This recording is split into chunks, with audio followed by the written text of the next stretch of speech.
If you're planning to buy the iPhone XR or the Samsung S10e, I'm going to tell you that you'll get more value for your money on the Samsung S10e. It has a better display, more internal storage, and it got more cameras. But that doesn't mean everything on a Samsung is going to be better. Now, I've used both of these systems for a while, and I'm going to tell you which little thing I like about each one. The S10e is smaller, thinner, and lighter, so it's easier on your pocket and hands, especially when you got smaller hands. The display is so much easier to get around. It still has the headphone jack and USB-C, so I don't have to worry about carrying any other kind of cable with me. I can just use one that works on most of my devices. For the notch, I gotta say, I got over Samsung's punch hole way faster than the large notch on the iPhone XR. And watching media, I do find the punch hole way less disturbing than the huge notch on iPhone. The iPhone has it down with the button placement. I found my fingers using left effort to reach for those buttons rather than the S10e. I know it's a small thing to talk about, but if you're pressing these buttons every day, they do matter. The screen is better on a Samsung, hands down. There's really no argument on that. It's a way more vibrant and more punchy, but if you're using these separately or not seeing them side by side, then iPhone is still usable. Now for software, if you're already invested into one of these sides, then it's obvious which one you're gonna pick, not only because you spent a lot of money on whatever side, but you're already comfortable using it and you know the ins and outs. For the ones who are willing to jump over or just not as heavily invested into it, then let me tell you the little things I like on each side. Now starting off with the S10e, after the face unlock, I can swipe in any direction or anywhere on the lock screen to get to my home screen. Now on iPhone, I would have to unlock from the bottom and swipe up, which really slows down my process of getting into the home screen. Next is clearing out notifications. On Android, it's so much more simpler.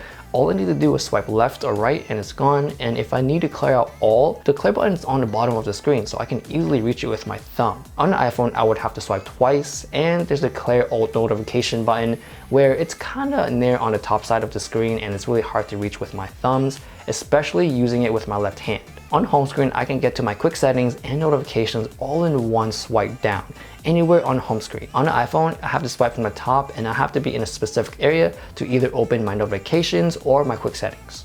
Now for the home screen. On Android, I can just put my most used apps on home screen and that's it. And the other apps that I use can be hidden away, and if I ever need to get to them, I can just do it in one swipe and it's there. I just find it way more cleaner and more minimalistic, so I just like that look.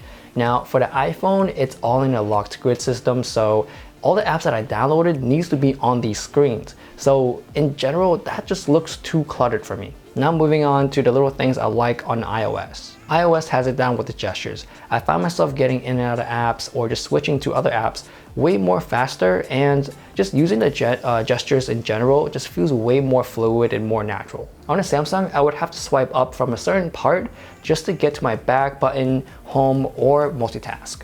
Now going back on apps is so much better on the iPhone. Now most apps, all I need to do is swipe left and I'm back. On the Android or on the Samsung, I would have to swipe up from the bottom on the left side or right side, depending which one or how you have it. It is just hard to do because I would have to reach down and swipe up. Whereas if my thumb is already comfortable laying there, all I need to do is swipe left and I'm back on my previous page. I know it's a small thing to talk about, but when you're using or going through these apps or social media apps, it's just more simpler or more easier and natural on the iPhone than going all the way down and swipe up. Now Apple has it with the face unlock. It's just more secure, and I just find it better to use in everyday situations, especially in darker areas like bars, restaurants, or just even getting ready for bed. Both of these work really well. I just find that the iPhone works better for me and just for in everyday situations. Now Left Awake is way more responsive on iPhone. Little things like picking up the phone from my desk, a lot of times the iPhone, or 100% of the time, the iPhone wakes up. On a Samsung S10e, I would have to raise it up in more of an exaggerated movement just to get to the Lift Awake function to work. Now for the camera.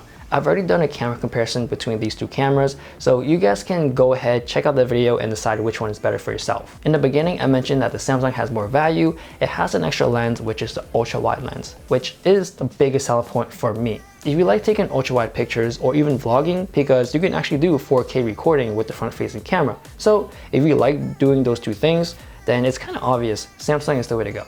Now for battery life, which is the most important topic for me.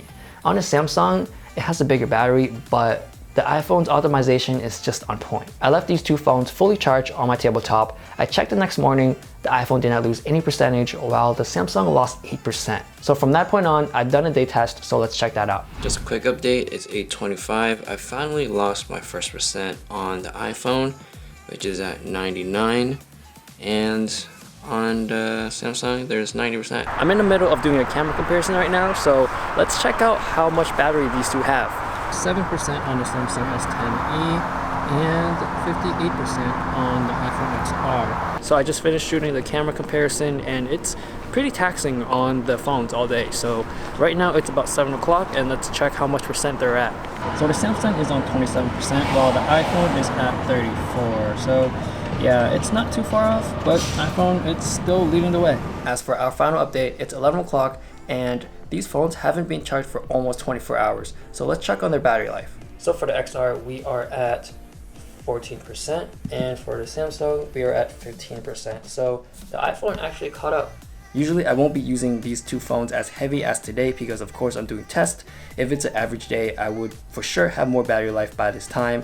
Sometimes it will even last me throughout halfway until the next day. So I am pretty impressed with the battery life on these phones. Alright, day 2, here's another battery life test. I've clearly used the iPhone an hour more than the Samsung. So if we look at here, for the battery percentage, 58 on the XR, 48 on the Samsung. So especially when I use the camera, 34% on, or 34 minutes on both phones, which usually takes the most out of battery. So, and I've done a lot more social, or clearly an hour more. So the XR still got 10% more battery life than the Samsung. The iPhone does way better on standby time. So if you're a light user like me, just leaving it on the side and barely touch the phone and just check when you get notifications, the Apple would last way longer than the Samsung S10e. I already know if I leave these two phones alone until they run out of juice, the iPhone will win. So overall, if you really want to get the most out of your money, pick the Samsung. It's way easier to get around with one hand, it has more personalization,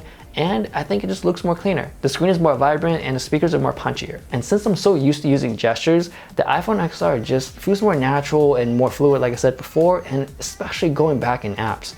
That is like the big winner for me. The biggest advantage on XR is the secure Face ID and the slight edge on battery life. So these are just my opinions. I know that they would differ from person to person.